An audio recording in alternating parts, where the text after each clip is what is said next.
as Roger says, there's one, as you said, there's one Kirk. Yeah. There can be a million people that do as well as he does. Yeah. But there will only ever be one Kirk of him. There's probably better ones out there, but right. And who are we, and are we prepared to be authentic, to be who we are? And I feel like our job as the GMIA is to create a community and an industry that allows everybody to do that at every level. So whether you're the one who wants to serve your local church, and I think that's crucially important. GMIA identifies as a Black organisation, and we interpret UK gospel music as deriving from the African and Caribbean and American Black musical expressions relating to the Christian faith. Is GMIA for you? Yes, it is, because I feel that GMIA is representing a music that has been influenced by African, American and Caribbean culture that represents your Christian faith. Delivered by a wide variety of creatives that incorporate the gospel genre and message. You could be a musician, you could be a bloggist, you could be a stage director, you could be an artist, you could be a songwriter, and it's all these elements come to create the UK gospel music scene of 2020, 3, 4, 5 and onwards. Like, subscribe and visit our website at gmia.org.uk.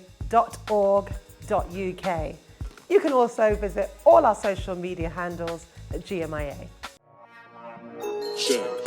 Affinity Xtra, be extra. Yo, people, this is your boy here, Roger Moore, here on Affinity Xtra, celebrating gospel music, Black origin. As you know, I wear a number of hats. Well, I try to wear hats, but they don't really work with my hair, I think, anyway. So yeah, but I'm here live in the studio with a friend of mine who we've been working together for the first time over the past couple of years on a few projects, got to know each other and whatsoever. And if you know the Ed Show, we actually interviewed her a while back as well. And I am with the lovely Anu Amidei. Hey, thank you so much. I got a bang on right in it. Oh my, listen guys, so you know. Impressed. Listen, one thing I would say to everybody still, you have to, you know, everybody who knows me, I would have no chance with that name before. I have educated him. Yeah, man. Listen, thanks to GMIA, I have to say, I've met two lovely ladies, Anu and Tolu, who has helped me. We brought him on his African journey, put it that way. His Nigerian Yoruba journey. Let's cut straight to it, yeah? We've taken him home. All the way home. So there's some things I do have a phone call just to make sure. Did I say his name right? But no, 100%. You know, it's been a really cool journey. Just to give people a little insight, is that obviously we started with the GMA kind of refit about 2.5 years ago. Yeah. That happened where the industry got together. And decided a number of directors, and myself and Anu got selected. Now, I've heard of the Reapers Choir. That's the most I've heard of anything to do with Anu. Yeah. And I must admit, similar color hair color. She must like this hair color, you know. But she had going on. Yeah, this lady. I was sitting next to. I came to London for one of the meetings at Premier Gospel, and I was sitting next to somebody who was. She's smiling, you know, because you know, saying who was. If anyone knows me, I'm Mr.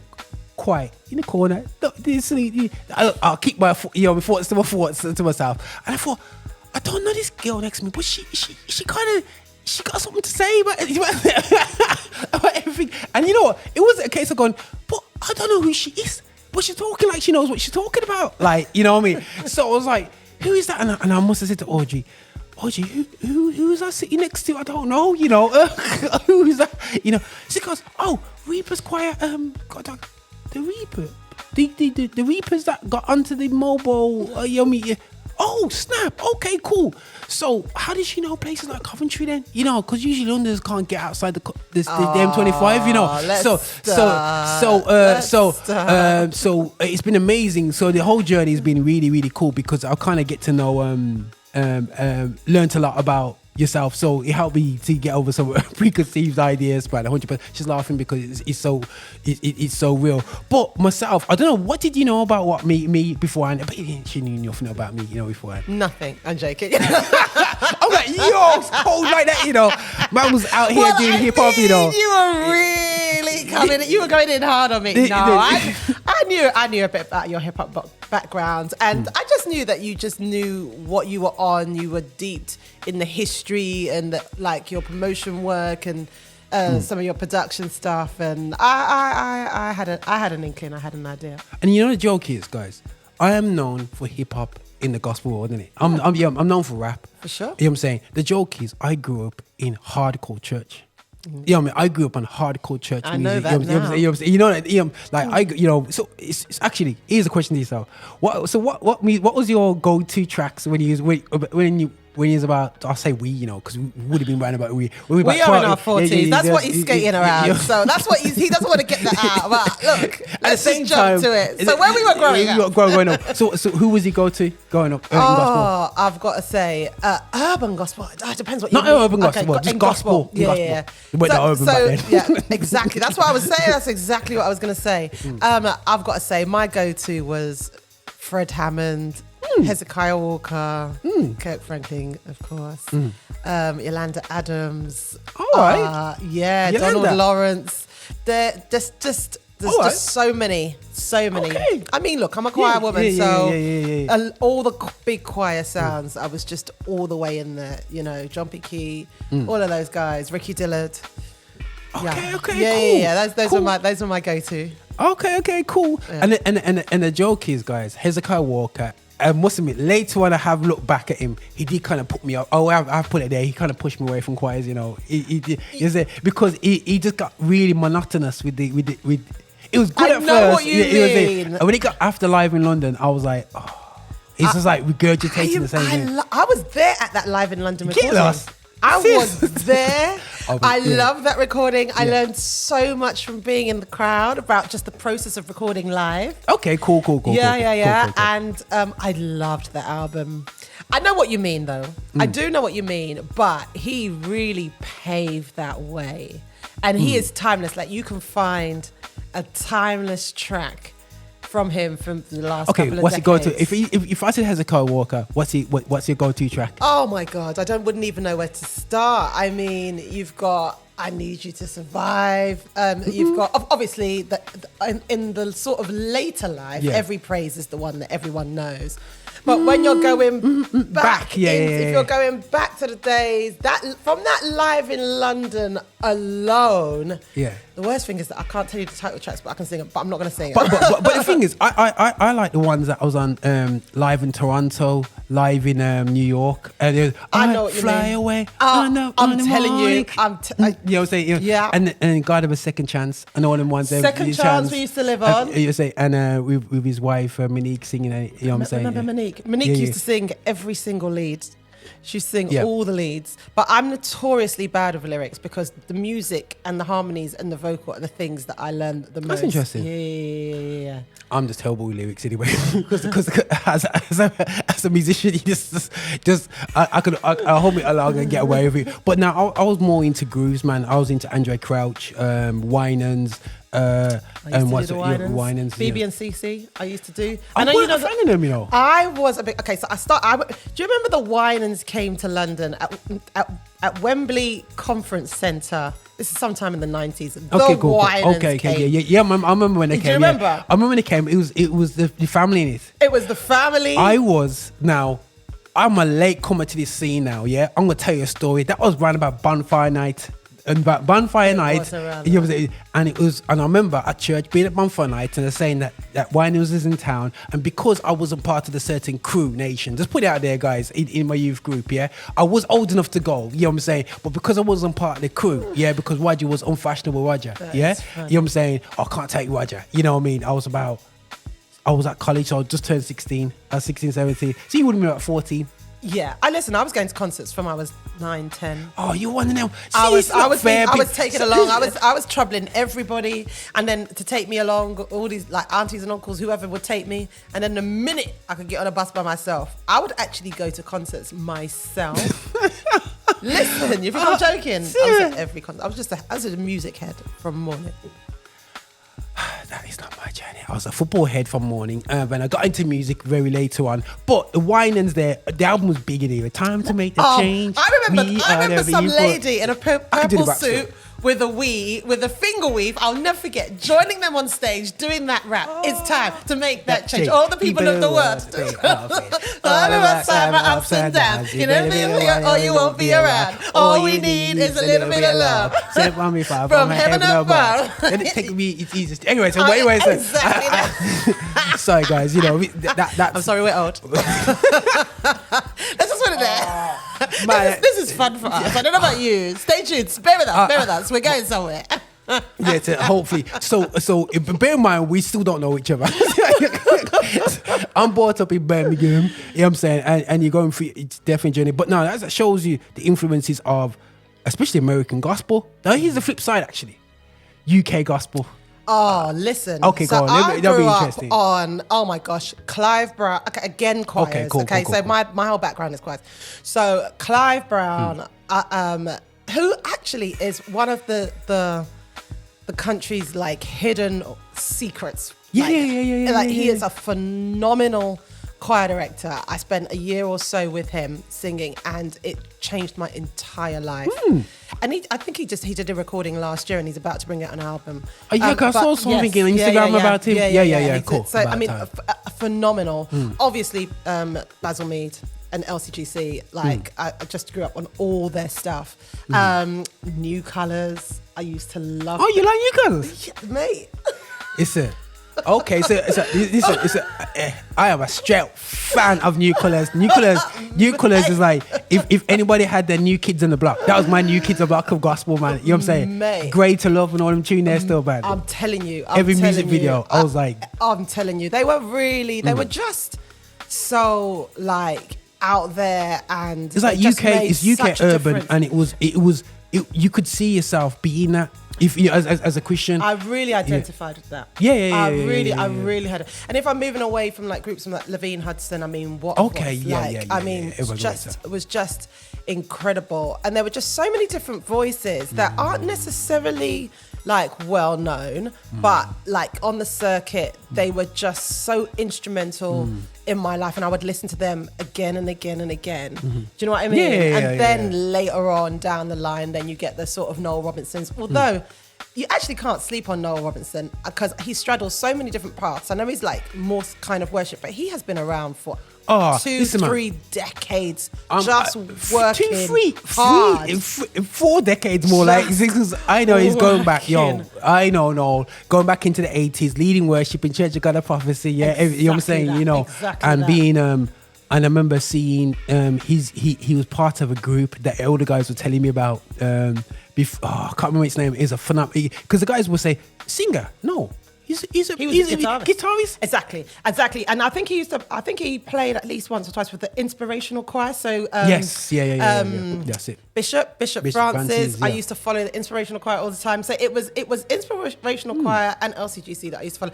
And then Firstborn Church of the Living God. Okay. They used to have a massive choir, and it was just breathtaking. So as a teenager. Oh, mate. So in all these getting to see all these choirs there still, yeah. But you never went to any of these churches, did you? That's the thing of it. How did you get away with this? I actually don't know. I can't even remember at this point how I sort of because back in my days, church was tribal. Yes, and it's like you don't hang about too many with them people out there. So, but it seems like you were on road from. I was everywhere. I went from a teenager. I was all because I grew up in an African church, in a local African church. So the Reapers Choir was actually my church choir. It was my church gospel choir. It wasn't the choir that we brought together. It's a church choir.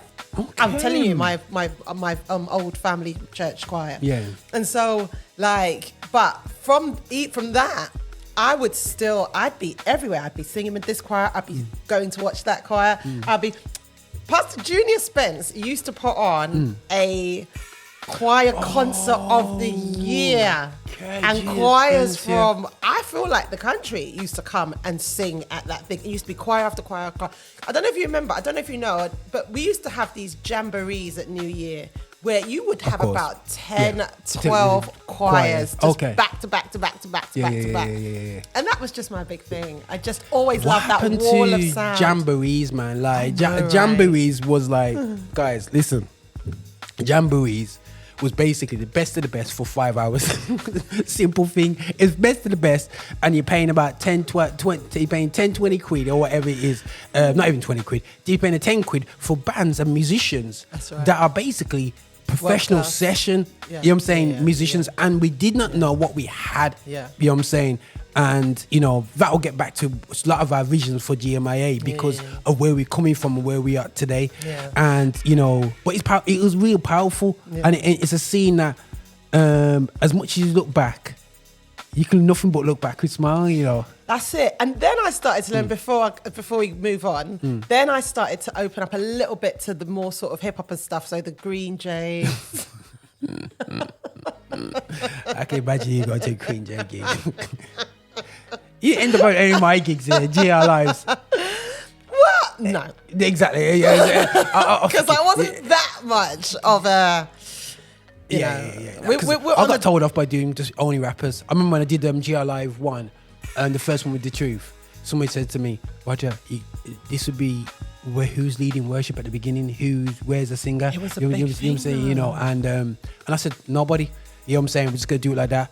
And I think that it's so funny because, like, once everybody realized you could just do rap gigs, everybody else tried to people copied the model and then everyone just did it, which is great because for me, it's there to inspire and to do to greater things. My only problem is when we do that, we just split off and do our own things. But anyway, that's a whole nother subject. Yeah, but you were pioneering in that regard because definitely, I mean, you were talking about when you grew up, your churches were tribal, or you know, you remember tribal. that. But what I remember, the equivalent of that is that, like, as you say, rap had to be. It was just like a feature.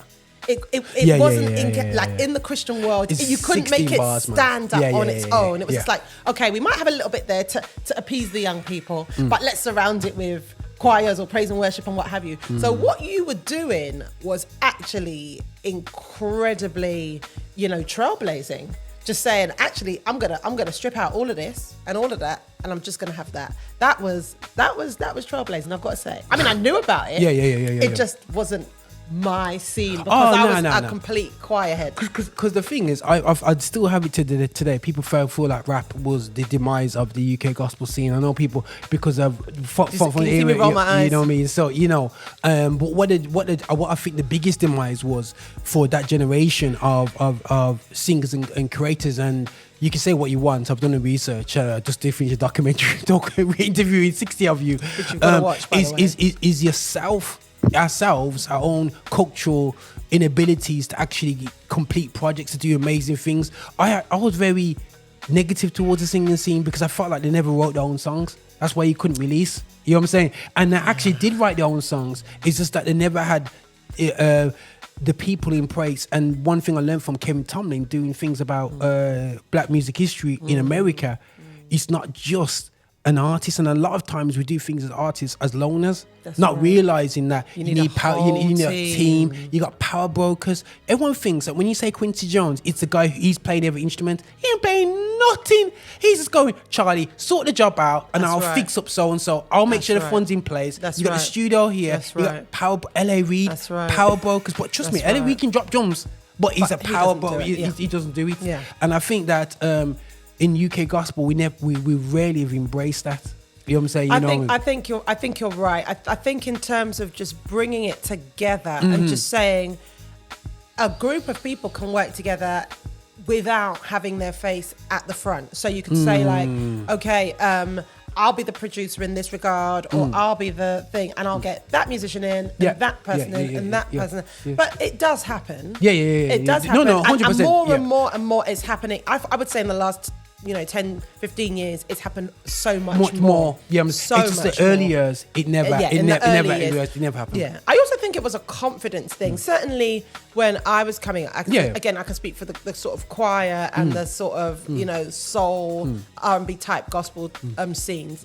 I also feel, this is just my feeling, it was a confidence thing because there was always that wistful look to the American sound. Yeah. Do you know? Yeah. And so it was just like, well, if we don't sound a certain way or do a certain thing, certain quality, then the quality isn't there. There were always these conversations about quality, which for me are just so boring. But the problem is, if you the listen quality was there. We had this, but when you listen to the original Clark Sisters album, there's some tonology which even I went, You know what I'm saying? There's some things that are out. Everybody has a journey. Kurt Franklin's first album, you can hear the Miss Lick on one of the tracks. Of course.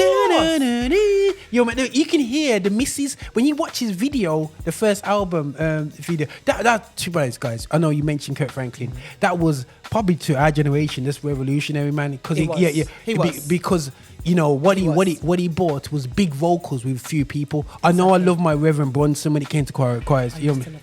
Milton Bronson as well. Just a prayer away. Yes.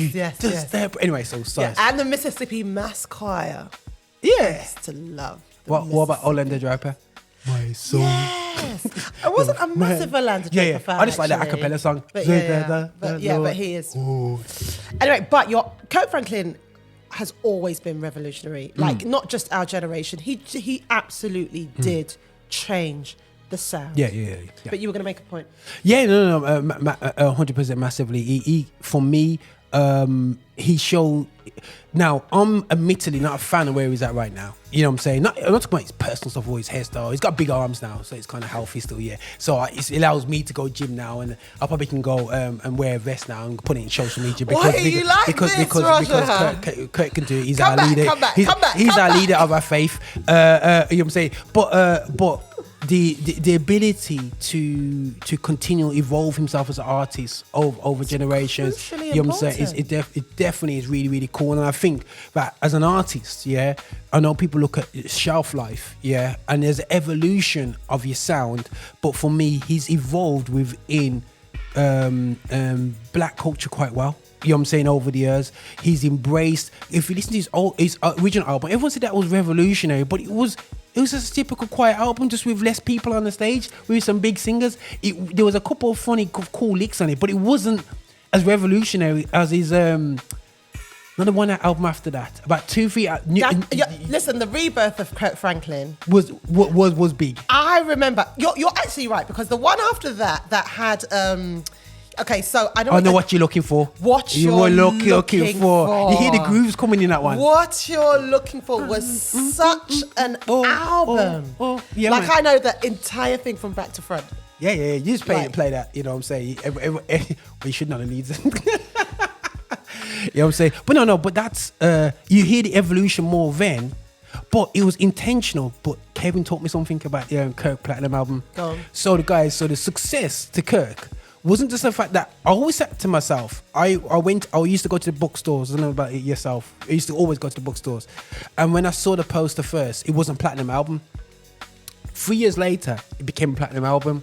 What they intentionally done, some people got, I think they just, you got not so much sacked, but you get your little marching orders from a major label. Yeah. So they came together and they formed Gospel Centrics. They brought their experiences to it, and they intentionally went to every state tour with Kirk over a 2-year period, and that's how you bolted up the numbers over it. So them intentional plans to make it a platinum album, which then forces the bigger labels to take interest in an album which was. Silver and Gold is not a revolutionary sound. At the time, I remember groups called, I don't know if you know this one, Company. The Company? The Company! I had the album, The Company! I've got an angel. Anyway. Oh my God! You know what I'm saying? So They were amazing. There's New Jack Swag. When I drop it to my youngsters sometimes now and again. When they hear I've got an angel, I'm I've got an telling you. angel. Da, da, da. I didn't know the Don Lawrence was in that group. Wow. You know what I'm saying? Of course. Well, I was just above said it. I no. just thought it was five dudes from America. I just bought the album. No. You know what I'm saying? So you got Company and New Joy and all the business and all of it. So I was more into that sound. Set the thing. Oh my God. When you start mentioning those commissions, how can I not mention? Oh, Commission, yeah. I grew up on commissioned. Which was your first album? I don't even know at this point. Honestly, I don't even know at this point. For me, it's 7. That's when I started getting into Commission. 7. But people go from before that, you know what I mean? But me, it was 7. But there's an album that my friend showed me before that. It was a blue cover. You know what I'm saying? Before that one. But then 7, and when he released that another one afterwards, which... it's the tracks for you know me. what I'm saying? Yeah. I tell you why I'm struggling. Because I used to listen... Because at that time when they really grew up, I wasn't allowed to buy a lot of this music. So I used to hear it on the radio. Oh, yeah. So I used to record it from the radio and then put it together, from Choice and what have you. So Choice was the radio? Choice, yeah. I used to record who's it the from... presenter? Oh, I can't remember all this at this time now. I just can't remember. I used to get all these tracks from the radio and then I used to record them on tape, on cassette. Yeah. And dub and redub. So it's the tracks that are really sitting. It was later on when the CDs came out. Actually, no, I used to buy some cassettes when I got old enough, and then I started buying the CDs. Okay, cool. And then, do you know what I mean? So for me, I will always identify with tracks, but in particular, I will always identify with licks. So I can hear the licks and the riffs and what have you. Oh, do you know what I mean? Listen, guys. We'll next time Anu's here, we're gonna have name that tune in 3 seconds. You know, let me see if she finish it off. You know what's that? Finish off the song. That'd be so crazy. I can do the name. You know what I mean? And I always say to people, it'd be amazing to do karaoke with wine and all these groups. There'll be some fandangled vocals going on. You know what I mean? So I'm not giving you fandangled vocals. I don't know what he's talking about. No, he's gonna give you fandangled vocals. Yeah, probably am. But I'm saying, no, I'm good when the music's up. Just turn it up higher. You know what I'm saying? Yeah. But I always say to people, says, you know, when they're talking about karaoke, they goes, oh, you could do some Andrew Cards. They go, no. The modern stuff. I'm thinking, they ain't karaoke. You gotta get Clark sisters out. You gotta get anyway. But we'll get to that anyway. So when it comes to all that stuff. But listen, guys, we're gonna be. So you got a blast of our history in terms of. You guys should know me anyway. So yeah, R&B, hip hop all day long. Still yeah. But there's also the key thing for me why I rebelled against the choir system. I did mention about Hezekiah Walker. I rebelled because my friends are going to drum and bass raves, and I couldn't even go to them. Because I just couldn't, you know, my friends did at church, but I didn't, you know what I mean? So I was the good boy at church, so I'm the one who never went to. To the drum and bass rave? Yeah. To the institute when I was getting shut up and everything like that. But anyway, let's take that side. So but I was the good boy that stayed in church. So I was very frustrated that church couldn't communicate in my language, my musical language. Got it. So how am I going to reach my friends if they're not interested in Hezekiah Walker's choir? It's not so much Hezekiah Walker, but in terms of choirs, in terms of our sound. So, you know, and that's what led me to go down this urban route. And my cousin was into, he went in Christian, but he had Sounds of Blackness and Optimistic. You know what I'm saying? And you know what I'm saying? So when I heard They brought out 2 really excellent albums. So I'm so sorry to interrupt. Yeah, it's cool. No, it's absolutely crazy because them licks on that, you can still drop Optimistic tune this very day. That never grows old. Most, people say you have to produce loads of tracks, but listen, just because I'm a cute person on the mic doesn't mean that I'm right. The situation is some people are successful because they put out 1,000 tracks and they make £10 off each track every day. But Sounds of Blackness has only really done 2 albums. Those two albums and those 2 Pressure. albums. Pressure Was excellent. And then there was the second album which had had a purple thing and of the world and things like Spirit was on it. Spirit. You know what I'm saying? An incredible song with what's his name, the rapper? Junior Mac. Oh, that was such a Craig Mack, not Junior Mac. Craig. That was such a great album. I used to listen to that from beginning to the end. It's crazy. You know what I mean? It's quality. No skips. tough, timeless albums. And I think that it really taught me if we can and these songs were getting played everywhere, and remixing was important because they had dance remixes. Yeah. So, you know, not growing in the black area, I did have an affinity to other sounds of music. So I like I wouldn't say no to dance and all that stuff. So it's really cool hearing the club hits and stuff like that still, you know, but it's seeing all these styles of music. And then when I come into the Christian world of music, the gospel world of music, it always rejected me liking this. So, and then the church was like, if it doesn't fit me on Sunday morning, it doesn't work. Yeah. So, and then bear in mind, I'm in Birmingham now, which was at the time, it was a scene that was dying in Birmingham because all the people that were successful in Birmingham musically were leaving to go down to London or were going out doing session work. Even my peers, because, you know, as a young bass player, my peers, majority of them, I would say 9 out of 10 of them were going into session work. And the main session workers were out of town and weren't available to do the scene. And the scene was just kind of, I wouldn't say fall apart overnight, but it was going down. And then the rap scene, so I don't want to go too much into that so much, but then you see, for me, it sounds kind of weird, guys, but this is where I look back and go, hold on a second, where are we really at now? You know, and I think we done 2 years of Zooms blaming. You know what I'm saying? Talking about the mistakes. Yeah. We done an amazing job. We done these amazing podcasts on Zooms. We got together. We talk about the problems in the industry and whatsoever and whatever. The question is, what have we done about it? Yeah. What are we actively trying to change?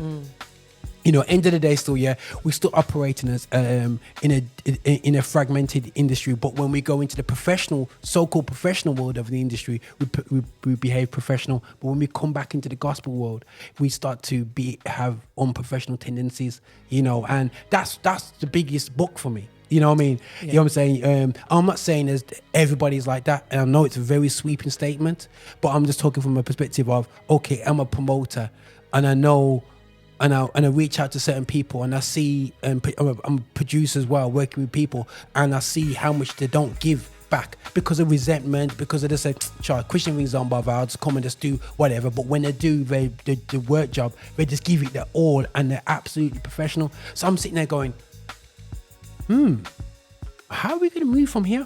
You know what I mean? And hence why I do believe we had a together scene in Manchester, Birmingham, and we would tour and go around early Fred Hammond shows, early Winan shows before the 2000s. They would be going Birmingham, Manchester, London, and that was the natural thing. And then when I did my tours, I tried to keep that up, but then I saw visibly in front of me that breakdown of communication.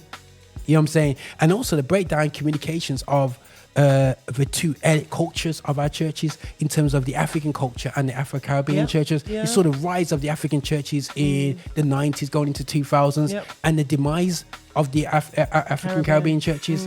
And it's a case of going, okay, how, you know, and then we got a scene that was built off the Afro-Caribbean network, almost died with that network, and then we almost building on top, and we got to start now going, okay, let's set the foundation better now, you know, and that I don't know, that's in my heart, and that's my spirit, man, you know what I mean, and going forward, I don't know if No, just it's interesting to pivot off what you said. I mean, I think just drawing it back a little bit and rewinding back when you were giving the examples of Kirk Franklin's first album, the Clark Sisters' first album. I think that's always something that was really fundamental to me in my journey. For example, with the Reaper's Choir, I just thought every single thing we do is a snapshot of where we are at that point. And I think that the most important thing is to not be afraid of starting, you know, doing our own stuff, and then just developing. Wherever you are, use what you have, get good with it, put it out, work with other people, build your relationships, not cynically, and I really learned that, but genuinely. So when you were talking about communication, I was interested in that because I thought actually in many ways I don't really necessarily have that issue, because when I just sort of decided to do gospel music full time, by then I was advanced in my sort of career. It was later on in life for me. And so relationships were genuine relationships. Yeah, crazy. And cool. when you build those, Yeah. as you were talking about, you know, gospel-centric coming together and being very intentional about going to different cities in the States, when you're able to have those proper relationships, you're able to be quite intentional about doing things like that. And so the communication really thrives. And I feel like I do think that that does exist within the UK gospel community, but I think that there are pockets of it. Yes, and so yeah. and so what would be nice is to roll that out as standard. Actually, if I'm honest, I do think that we have really excellent examples and models historically, you know, growing up and present day of all the good things that we want. It's just that sometimes they can be examples. So when you're talking about not always seeing the professionalism, I'm sure that for every example of when you haven't seen the professionalism, there will be an example or two 100%. of when you have, right? Yeah. But I think what you're really alluding to, the real point is that are we rolling it out as standard across the board? Okay, cool. So that as a community, and dare I say, as a developing industry, when anyone comes into it, this is what you get. Yeah. I mean, if you're talking about like historic artists that I grew up on as well in the UK, Raymond and Co. Okay. You know, Yeah. I knew them. Yeah. That was the thing of it. What was so great about that was that I knew them from their very early days, from their very first EP, up until when they brought out that album was phenomenal. And I I rinsed that like for years. But that was a bit of a mini crazy period. That period was because you had Sinai released that the album, correct. New Life released that album, correct. Then you had Raymond and Cole, yes, and there was another Priscilla Jones. That album, yo. I can't riff with it. That's right. And listen, and the point is, the reason why I bring that up now is when we're talking about, Excellent. Communication or professionalism, Yeah. or establishing these things around, the things that we've complained about and that we know don't come together. I think the point is they do exist and they have always existed. Okay. But have they existed so uniformly across the board, but from city to city, from community to community within cities? London was so London was all I knew for so long, but even that was so cliquey. Yeah. Do you know what I mean? In some arenas, it was just very tight. There were gatekeepers. There were what have you. I don't quite know how I managed to, fandangle my way in and out. I'm still trying to work it out in my head. I'm thinking, yo. I don't know. But again, for me, it was always about genuine relationships. Yeah, cool. And so that's why I was able to connect with pretty much anyone. But, just teasing out the things that don't work. This is what I would love for our future and for our and for our progress. Teasing out the things that haven't worked, learning the lessons, which is why I think your documentaries on the history are so important, because it just teaches us so many lessons of the things that didn't work and the things that did work. And if we can look back and look at present day, what's working, what's not working, build on the things that are really working really well, roll them out across the board, so that those who don't necessarily have access to all that information, all that knowledge or approach can do so. And then tease away the things that don't work, the habits that we've grown into that haven't been so helpful and that actually sometimes are quite hurtful. And I think so really, if I can coin the phrase, it's about just continuing to build and develop the industry standards. Yeah, man. It's not to make too. No, 100%. It's like ultimately, guys. It's like the creative handover. That's it. It's like not taking a step back anymore. Yeah. You know what I mean? It's not like going, okay, we've seen the likes of LCGC and certain groups trailblaze. Yes. It's not to take 5 steps back Yeah. for the next choir Yeah. to start again. Exactly You know what I mean? that. And Exactly I think you know, it's important to know that we have achieved amazing things. Yeah. We have done amazing things. Yeah. But now it's time for us to build on that. Yeah. And not say every time we do a music video, yes, I've achieved something. Like, okay, yo, but that's standard now. You know, we're having a community. But let's not knock that. No. Because she's got a cool music video. Yeah, that's why. Actually, I haven't. I haven't actually. Yes. But Reaper Square had a quite. We've got quite cool music videos. Actually, Reaper Square did have quite music videos. But do you know what? It's not that. The reason why I've jumped on that is because we're still in the gospel music community. We're still having to put our hands in our own pockets. Ooh. Pull out our own money to get these videos and things made. So when we do them, it is actually a big achievement. Oh, no, we have to invest into ourselves. Because it takes so much. And none of us, well, I say none of us because I actually do work full time, but many of us do not do this full time. For many of us, this is a second or a third job, right? And so being able to do that, I do want to celebrate our accomplishments. Investments, yeah. But the point that I think you're making, which I'm behind you 100%, is that is not a ceiling of any kind. Yeah. There's so much more. And also, what is gospel music? I think everybody wants to go to conferences to think that, you know, how do I become a successful artist?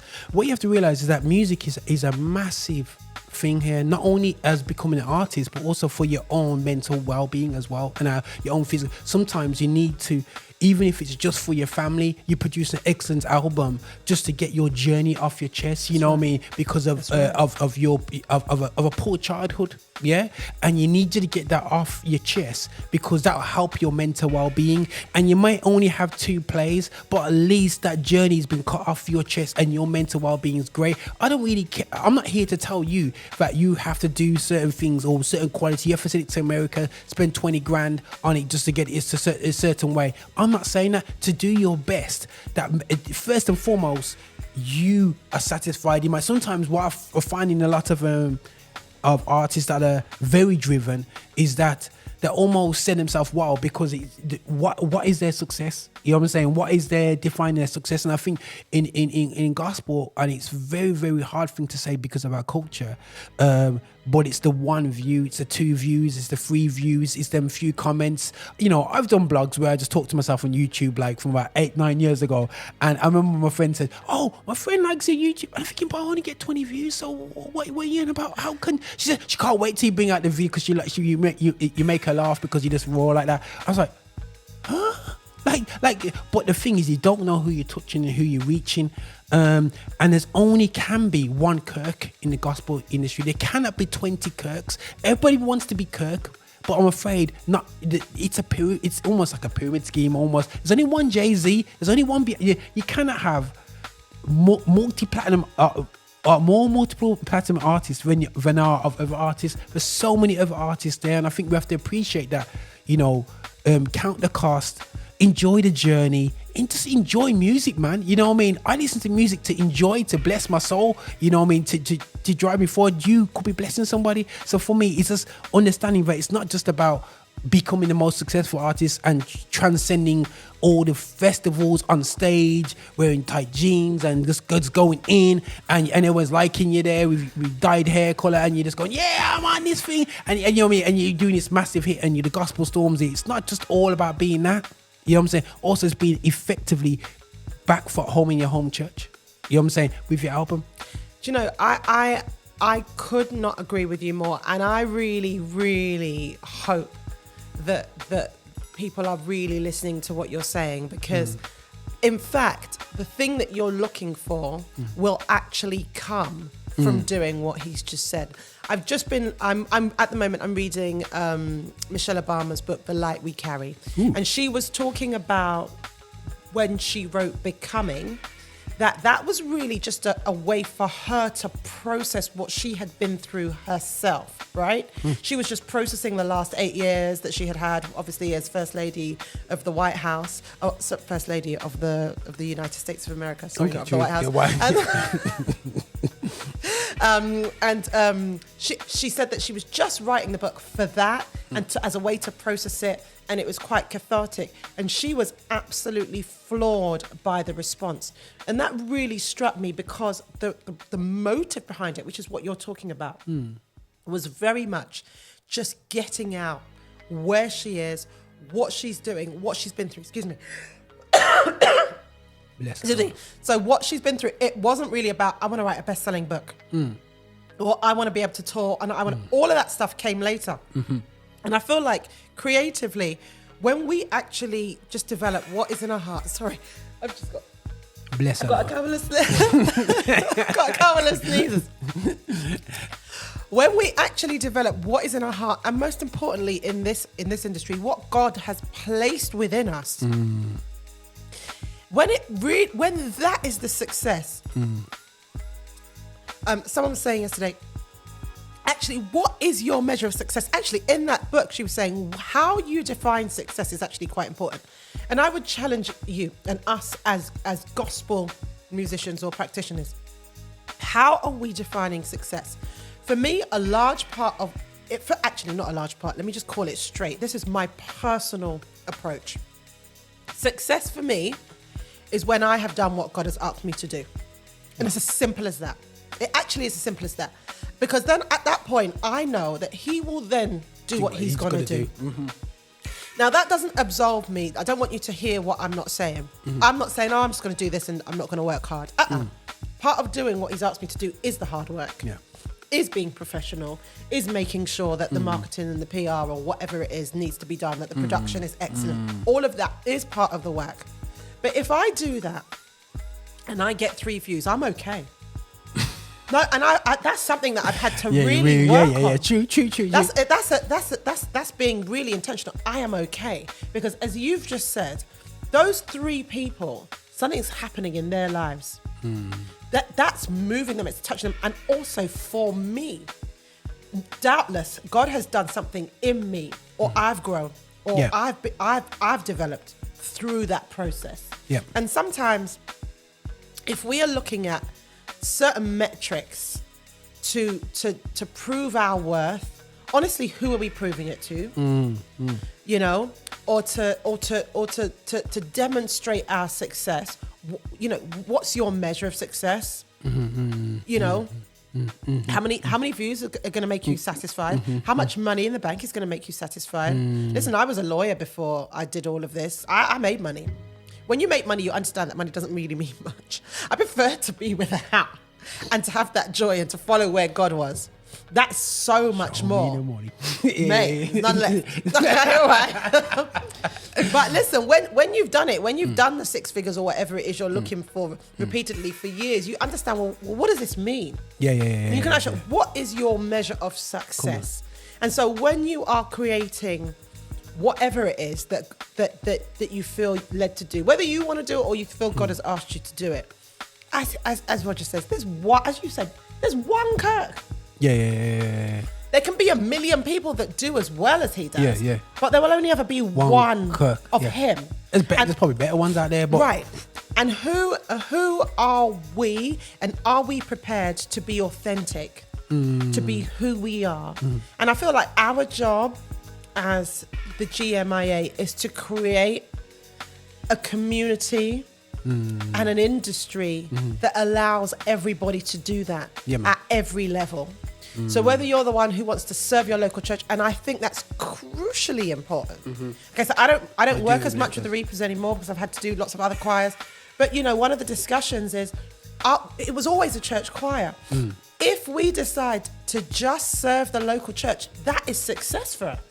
Cool. Because that was the original mandate, right?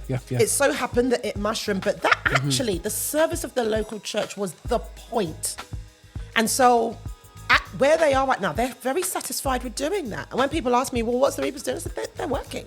They're just doing it in their environment, and they're happy with that, and they're effective on it. So, you know, what do you want to do? What is your measure of success? You know, how important it is for us, our individual personal well-being and development, and then whomever we're to touch or move with it, whether that's millions, billions, thousands, hundreds, or tens. Yeah, no. Those are all important. And I think for us, we want to create an environment in which wherever you fall in that scale, you can find some assistance with GMIA. No, 100%, and I think there's some there's a biblical principle in this. You know, a couple of points you've made. Just want to just say if we're just making this stuff on our top head and we're not utilizing biblical principles. You got to look at King David. You know, these guys and going to King Solomon. Now, King Solomon, it's guys who do session work. That's your favorite guy to go to because he did the songs of Solomon. You just say, I can do love songs because songs has, you know what I'm saying. But let's look at King Solomon. You know, when building the temple, he had to get the best, and so he couldn't play the bass guitar. He couldn't do the drums himself. He had an idea, this is what I need to achieve. And he let the best of around the world at the time, from all sorts, to come around. And remember, he's the wisest guy, you know, to come around and build the temple. That's it. You know what I'm saying? Build a temple that lasted quite a few years after that, but because he used the best. Yeah, not only the best, he allowed them. He never said to them how to use the gold. He said, "This is what I want to achieve. This is what God has given me. Now you do the best. You know what you're doing." Yeah, and that's so when God's giving you something, that doesn't mean that you don't listen to the professionals around you who are gifted in that area. Yeah, that's one of the biggest Achilles heel that I know in our people. Also, you mentioned about Songs of Solomon. We always look at Songs of Solomon. Going back to Solomon, we always look at Songs of Solomon and do love songs. But let's have a look at Ecclesiastes. He says, you know, just follow God. I've chased. I'm gonna paraphrase this. I've chased the gal. I've done all them things, man. I had all that. I had the money, the gals. You know what I'm saying? I partied hard. You know what I'm saying? All them things. But I look back at my life. And the only meaningful thing I did, you know what I mean, is to life, is to follow God. Yeah. Is to do what God does. That's the only thing you can get satisfaction looking back at your life. And that's what he says in Ecclesiastes. And we don't preach from that. We don't talk about that element of life looking retrospectively. So for me, it's a case of going, it's just there in front of us, guys. A very simple analogy of one of the most used guys when it comes to our creative field, but actually flipping it and stop looking at it as an excuse to do what we want to do. Just follow. If you can say God's told you to do this, cool, I'm cool with it. Just make sure it's what God has and you're not chasing the money, the skirt, the fame, whatever. That'll come. You know what I mean? But, you know, end of the day, not to girls in the skirt. You know, I'm not saying that'll come. But I'm saying, you know. meant the money. The money part will come, you know. But also, we have to understand when money comes, we're here to bless the community and to transform things and to build things for future and generations to come, and which we see cycles are not doing that. But going back to GMIA, that's the principles that I think within our community, we're realizing that we're suffering because we haven't built anything. And now it's time in the UK to build something. You know, it sounds strange. They say in your country, so just blend in. No. We got a lot of other countries building in our countries over the past 500 years. So there's nothing wrong with building anything in something in this country. You know what I'm saying? And one thing is that we don't value ourselves. I don't believe we don't value our sound. We might say, oh, what are you on about? I said, you know, whether it's in any field, just black music itself hasn't valued itself and hasn't reaped what it should have done over the past 30, 40, 50 years. We have brought so much. We have the ability to play by ear, and also we're learning now to do by sight. I'm not learning now. Some of us can do it from sight a long time, and have that ability. People are like, how do you do that? And then you can groove and you can clap your hands different to us. I just love going to white churches and watching them clap hands, you know. It is absolutely fun. Don't do that. Don't do that, Roger. And you'll say, but the thing is, we bring so much to the table. You know, when you look at Black Panther movie and the culture and the colour, and it's us, you know what I mean? It's who we are. And you're thinking, hold a second, you know, what have we got? And it's for us to build. And for me, with GMIA, you know, one of the things, I'm not saying GMIA hasn't done to this date, but what we want to go towards now, because foundation is crucial. There's some things that you guys don't even know what's gone on, and it's not here for us to talk about. This is what GMIA done, and this may be a start of. No, this is going to be a start of a podcast for GMIA anyway. So just put it out there still, yeah. You know, you can ask us loads of questions, but.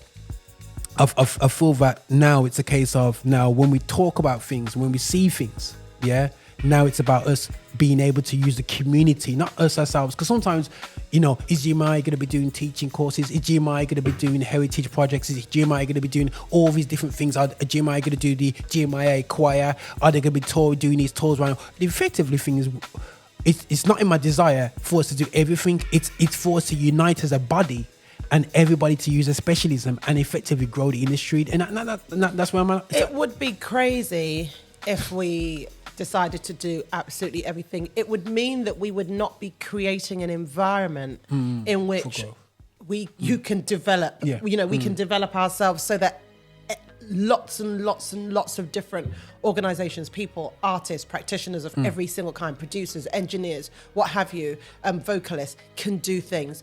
To have an industry, you need multiple inputs, right? To get multiple outputs. It's like walking into Tesco's and saying, okay, I can only buy one kind of bread.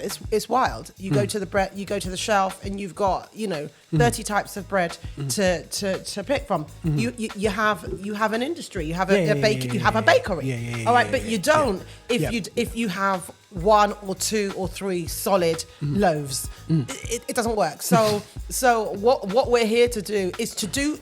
Don't get me wrong, there are a number of things that we are doing, but also what we're saying is that it's more important for us to be able to facilitate an environment in which lots of people can do lots of things and they can grow. And even if, for me, this is my personal view, that even if lots of people are doing precisely the same thing, for me, that's is cool. Good. Cool. Because you cannot have an industry with one thing. No. You have to have forest. You have to have competition. You have to have multiple things of the same thing to create an industry. 100%. And in some ways we've got to cut ourselves some slack because we are a developing community. We are decades, if not maybe even more behind America or so in the development of the genre. Yeah, clean 50 years. Yeah.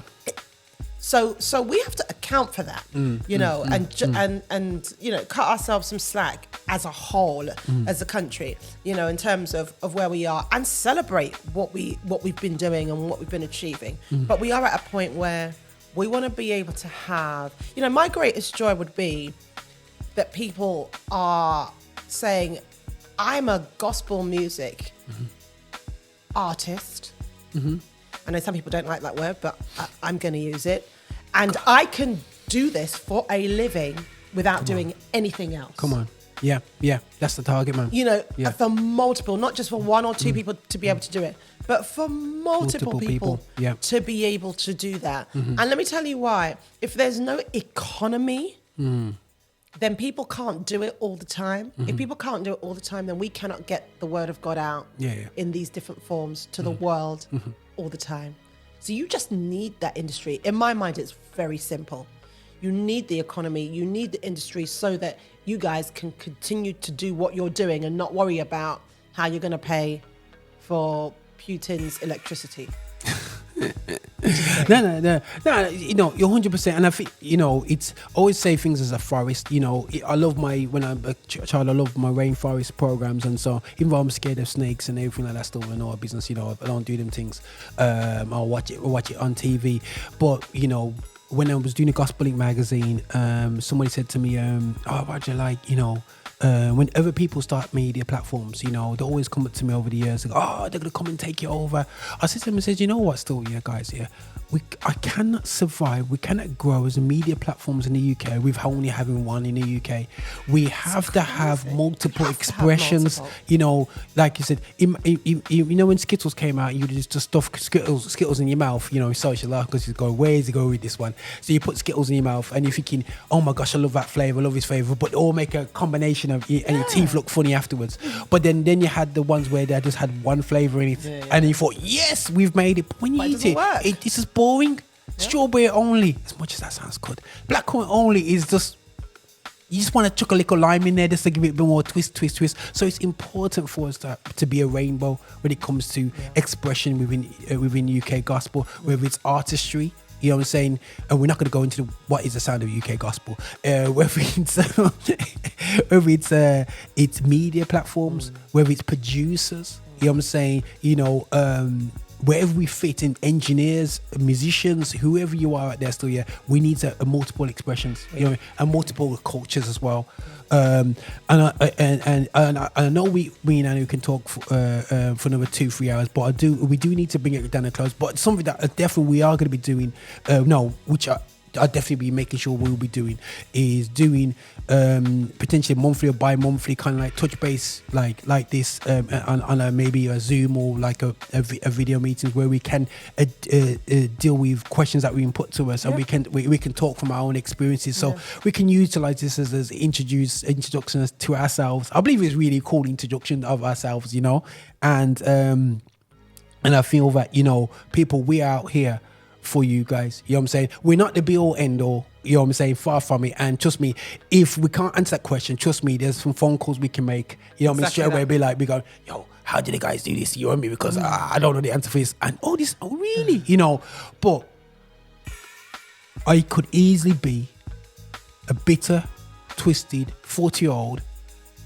being successful in a professional field. 40 something going on to 50-year-old, guy who's just playing football and enjoying PlayStation, PlayStation 5, by the way. I could be that guy, and all I do is cuss off the church and the gospel industry because of all its failing. I could easily be that guy, because of my experiences, and that's just being transparently honest with you guys. You know what I mean? I look back and I'm going, how on earth am I still doing this? You know what I'm saying? I've got more scars than I have got more anything else. I don't think I can even see. I think I'll change tone of colour if I look at my spirit realm. You know what I mean? Because I've got so many scars on my back. The stories that I can give you is absolutely crazy. Maybe you'll get these stories, but at the end of the day, still, why? My why has always been greater. You know what I'm saying? My why was, I have to look through Christ's lenses, you know what I mean, through this, people ain't done this on me just because I'm doing this for Christ. So it's a kind of weird way how I got through this, all my struggles, but I'm here to, to say to people, this is not easy how we got here, but at the same point, going forward wise, guys, for me, I'm happy to be transparent. Obviously the best way I can. I'm not here to out people. Guess what? Charlie done this to me. Me now work with him again. It's not about that for me. But it's a case of the principles passing on. I want to be empty when I hit my grave. I want to be so empty that everyone knows how to be Roger's success. I don't want to go into the grave full of gold. Please, guys, I'm not going to do this. Hence why I do the stuff why I do now in terms of talking my Affinity Xtra and all these business and different things like I do out there. But it's important for us now to not cuss off our forefathers, which now and again I do, but is actually to learn from their mistakes and enjoy their successes and what they put into you, the principles that they put into you, and then even make that success into even greater success thanks to what they've put into me. Yeah. Listen, what he said, you put it so nicely. And I think, I'm serious. I'm actually serious. I don't think I can improve on that. I think the big headline for me is I want to die empty. And we do. I mean, honest to God, let me tell you, we're doing this because we see we're both laughing. The reason why we're laughing, let me just be very clear, is because we've got 100 million other things to do, right? So the fact that we're doing this is because we see how important it is to just be able to give whatever little we know. We're not the end all and be all at all. But, we have passed through one or two things, and most importantly, we know so many people who have. And so with that collective information, we just want to leave with everybody. 1,000%. And so like I said, we as I said, there's always a time to close, you know what I'm saying? And I feel like we can forever talk, but definitely, guys, the GMIA, the Gospel Music Industry Alliance, there's a number of us in the directors board. There's obviously us ourselves. We got Tolu Apegba. Yes, Adegpegba. Almost. Yeah. No, you did. That was not bad. That was not bad. We thank her for the period that she was. She smashed it. I don't know how she did it. Yeah, it was a very difficult. She did lockdown. Difficult time during 2 years, during the pandemic, during all those issues and what have you. So we really thank her for what she's done. We've got Karen Gibson, founder and leader of the Kingdom Choir. We have Wisdom Lane. You know, Wisdom, we know him from way back in the days, Green J days. Wisdom. Yes, and the multiple ways in which he works in the music industry. We have Goz I Am, who does lots of production work for Noel Robinson, for so many of the UK gospel artists and international artists. Gozi Okogwu. We have Juliet Fletcher, of course, who was the visionary and the founder, you know what I'm saying? Of GMIA. Took the sticks, man. When everybody was running out on road, she was the one saying, no, come together. Yeah. You know, so yeah, absolutely. 100% salute for that, sis. Have to give her absolute credit, you know, and for continuing to want to sow into and pour into to what we're doing is really commendable. Commendable. We have Janet Simpson. You know, from the home of the. She's my auntie. She got told no, absolutely beautiful lady, man. Amazing singer. I was about to say, legendary Simpson sisters. Yeah. You know what I mean? 100 singer, cares about the industry, but brings her skills to the table 100%. Yeah. And my I would say definitely my mentor. You know, I don't even call him Uncle Kevin, man. You know what I'm saying? But his knowledge in the history of music is helped me as a historian into develop and grow. You know what I'm saying? Even if it's just through that how I met Kevin, man. Just I'm amazed by that guy. But as a wealth of knowledge, is absolutely crazy. You know what I mean? And whatever. And you know, last but not least, is it? Who is this? That's what I was thinking. I think that's it. Yeah, but then got the CEO left, innit? Okay, yeah, that was the board. Okay, that's so board, we're going through the board. Board, sorry. yeah. But, so official board. Yeah, but in terms of the CEO, absolutely. I mean, least by no means, most in many ways. Definitely was the glue. Absolutely the glue. Definitely pushed us over. Pushed it, took the speed up, man. 100%. No, big up to Audrey, the industry developer. Yeah. And trust me, her mindset is 1,000% industry development. That's why it's really great. And it's very much easier, guys, to do stuff when people have the same mindset of you. When you're around people where you're the only one who's out there, it's very, very, very, very hard, you know. But you got industry-minded people that are on this and looking to grow this. You know what I'm saying? Which is it's incredible. Audrey Gray has been absolutely phenomenal, and her history in gospel music has also been exceptionally extensive. She's managed so many incredible artists here and abroad, and done so much by way of production work and behind the scenes work. And her work in the last year or so as CEO has been nothing short of sterling. Yeah. Incredible. So guys, you know, hopefully, you'll see all the details in the description and whatsoever, how to get through to GMIA, any questions that you have, and subscribe and all that. But we're gonna as you know, I'm not really a super fan, but we're gonna get really into this and going, hey, we're here from GMIA, and we do make sure you subscribe to the gold package. You know what I'm saying? We're gonna do all that in the future anyway. But definitely we're gonna be looking at doing more type of podcasts, and we want to be interacting with viewers, artists. We'd love to probably even do live sessions, you know, that we can get on there, book it in, and we do live sessions and we can put it out there, because we want to put the knowledge and show people where they're at, wherever you're based. As you can tell, my accent and Anu's accents, two different accents. I'm from Birmingham, she's from London, but I get at the same time she's outside London right now, which is a great learning curve, guys, because it's a different world out here, you know what I'm saying, you know, in different cities. So, you know, it's important to have the knowledge and know that you can do the same thing and to have the right connections close to you. So it's really good knowledge, man, geographically. Let me be clear, I'm a northerner now, so I live in Liverpool. I work in Liverpool and I love the north.